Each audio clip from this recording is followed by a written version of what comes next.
What's up, everybody? I'm OBG for TastingSkills.com, and this is your Booze News.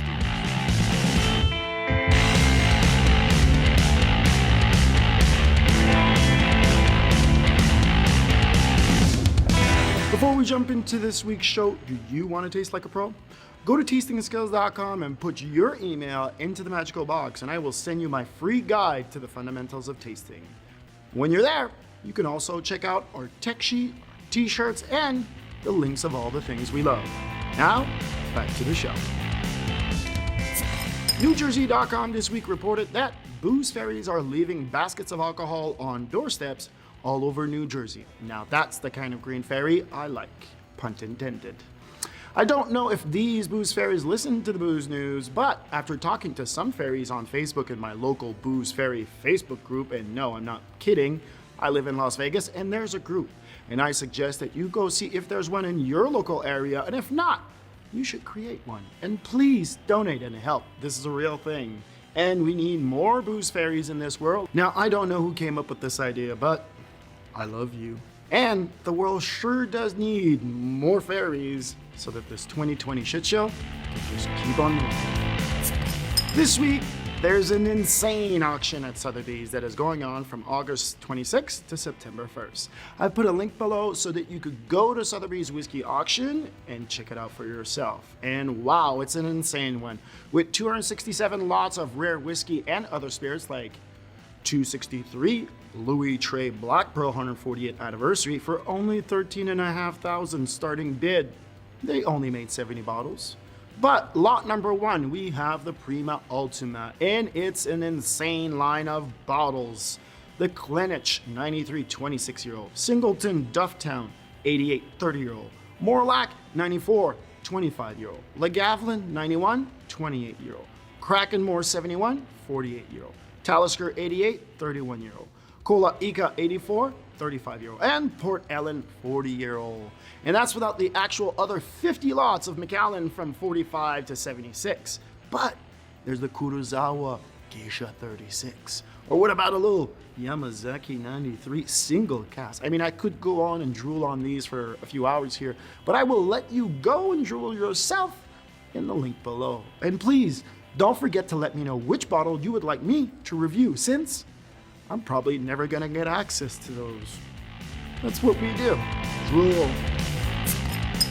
TheSpiritsBusiness.com reported that in Boham, Hong Kong, this week, a new world record was set for the most expensive Japanese whiskey sold at auction, after a bottle of Yamazaki 55-year-old showed up and sold for $795,000. Yes, this is the oldest expression of Japanese whiskeys to date to smash the record. Now, it was expected to make between $75,000 and $100,000, but $800,000. Centauri launched this single malt whiskey in June this year, and through a consumer lottery system that was only available in Japan. So, none for me as usual. The Yamazaki 55-year-old was distilled in the 60s and is limited to a production of only 100 bottles, meaning the price is gonna go up. It was matured in a Japanese Minnesota oak cask in the 60s and then transferred into a white oak cask in 1964. So, the new alcohol distributor network aims to revolutionize the industry. Oh, really? Can't wait to hear this one. Yes, that's right. The IDN, or the Independent Distributor Network, is an association of 19 distributors across 18 U.S. states. The current IDN board president, named Mr. Brownie, says, and I quote, "The current focus of the IDN is on wine and spirits brands distribution, but many of our members sell malt beverage, seltzers, and the present U.S. alcohol distribution situation gives consumers a wider selection than they've ever had before. Yet many small to medium-sized producers have limited or no access to national distribution. And why is that? Well, simply because they either cannot offer national distributors enough product, sure, or enough incentive to support product. Okay, what does that mean? For those incentives are referred to in the alcohol beverage business as programs. A program includes things like large volume discount, promotional support, and so on. You mean like pay to play for those big chain brands. And he adds, each distributor has their own warehousing and distribution system and physical location in each state. Well, that's the law. IDN members also handle billing separately in accordance with each own state law. Of course they do. IDN provides a local network of sales, marketing, and brand building experts. So you're gonna go out there and build my brand and not make me come into the market and spend my money. Sure, whatever you say.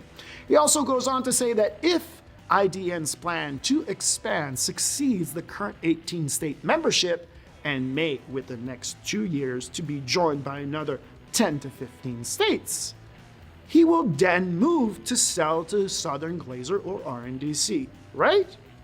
That's right. And I quote here, each of the present 19 member companies and family-owned and often multi-generational, it would be a real plus if they would remain that way. But who knows? What can happen? I once worked for a wine distribution company that fit the same description. It was considered one of the best wine distribution companies on the East Coast. Eventually, it was bought out and consolidated into what is now the top US national distributor. So you're gonna call them out or what? You're building a distribution network so you can sell it, if I understand right. Now this right here shows that we live in a distribution monopoly and brings us Hold My Beer.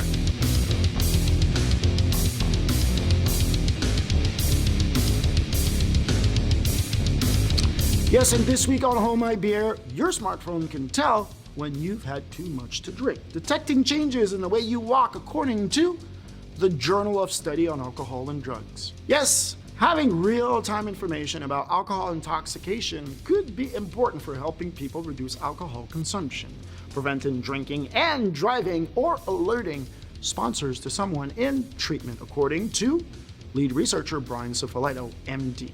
And I quote, "We have a powerful sensor we carry around with us wherever we go." You mean a phone? We need to learn how to use to best serve the public health. You mean like not sell the data and get rich? Dr. Cifolletto goes on and says, "I have taken care of scores of adults with injuries related to acute alcohol intoxication." Yes, I know. Because of this, I've dedicated the past 10 years to testing digital intervention to prevent death and injury related to excessive alcohol consumption. In 5 years, I would like to imagine a world in which if people go out with friends and drink at risky level, meaning getting drunk, Cifolletto says, they get an alert or sent strategies to help them stop drinking and protecting them from high-risk events like driving, impairment violence, interpersonal violence, or unprotected sexual encounter. Really? What the fuck?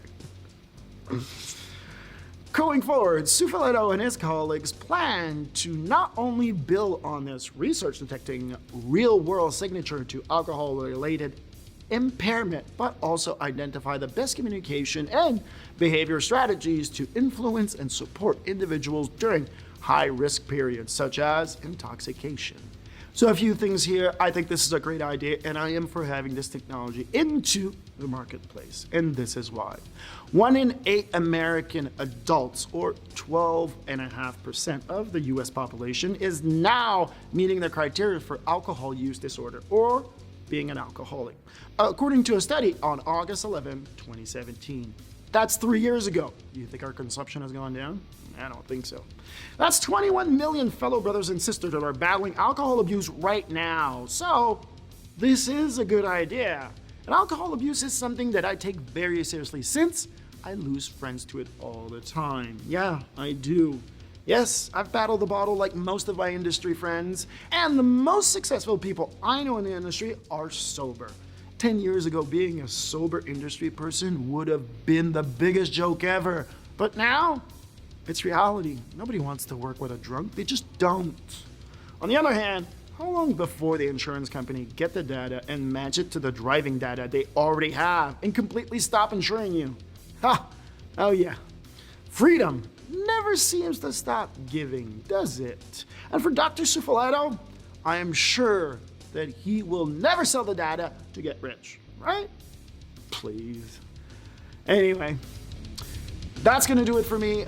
Thanks for watching. I'm OBG for tastingskills.com. Don't forget to share, comment, like, subscribe, click the bell so you could get the notification. Otherwise, I will see you in the next one. Peace.